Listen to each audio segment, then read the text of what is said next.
My presentation is on the first coup in Pakistan. As we know, in 1947, Pakistan separated from India. Pakistan consisted of an east and west geographic location, which was separated by 1,000 miles, with India in between them.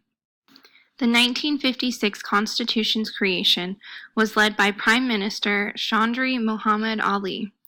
Once finished, the Islamic Republic of Pakistan was officially formed with Iskandar Mirza as president. One of the most important figures of the 1958 coup is Muhammad Ayub Khan. Ayub Khan started his military career in the British Army back when India was under their control. He was the first foreigner to receive the rank of corporal in the British Army. When Pakistan was created, he quickly rose through the ranks of the Pakistani military to Major General and was appointed Commander-in-Chief. His rise to high command post was a surprise initially due to his early Pakistan military years spent in East Pakistan rather than the more powerful West Pakistan. In 1956, President Mirza appointed him as defense minister. On the evening of October 7, 1958, President Mirza declared martial law. Martial law provided a temporary solution to the problems caused by Parliament. President Mirza took the coup further by repealing the 2-year-old 1956 Constitution. He then outlawed political parties, closed Parliament, and suspended civil rights. In regard to the political parties, he said, quote, "The mentality of political parties has sunk so low that I am unable any longer to believe that elections will improve the chaotic internal situation and enable us to form a strong and stable government capable of dealing with the innumerable and complex problems facing us today." End quote. President Mirza then appointed Ayub as Chief Martial Law Administrator. During the first broadcast after the coup, Ayub said that the alternative to martial law was, quote, "chaos and collapse," end quote. He also said, quote, "The biggest weapon of a politician is his tongue, which we've controlled. I think things are going to be quiet for a while," end quote. By October 12th, the martial law authorities had jailed or detained many of the corrupt political leaders. The outside world was impressed by the quiet efficiency of the new government.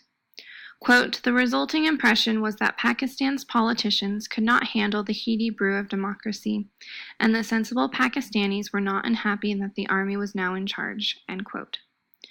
On the evening of October 27th, President Mirza was exiled to London under the orders of Ayub because, quote, "the armed services and people demanded a clean break with the past," end quote.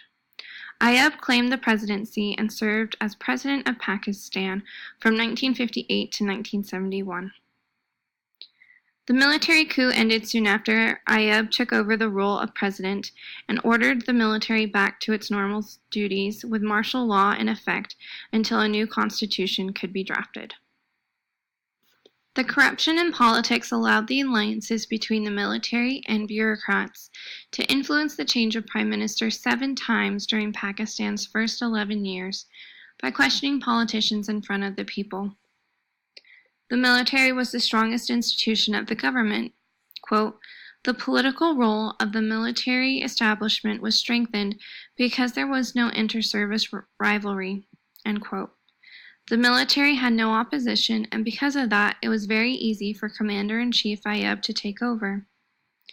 When the British left India, they left behind a lot of resources. These resources were supposed to be fairly distributed between India, West Pakistan, and East Pakistan. This did not happen and resulted in an unequal distribution of the goods. The Pakistan military coup of 1958 was unique and continues to influence the modern government of Pakistan. Mr. Wilcox, author of the Pakistan coup d'etat of 1958, reasoned that the coup could be seen as an unconstitutional use of a non-existent electoral college. Had there been such a group to hold the politicians responsible over a longer period of time, the military would not have been successful in their coup.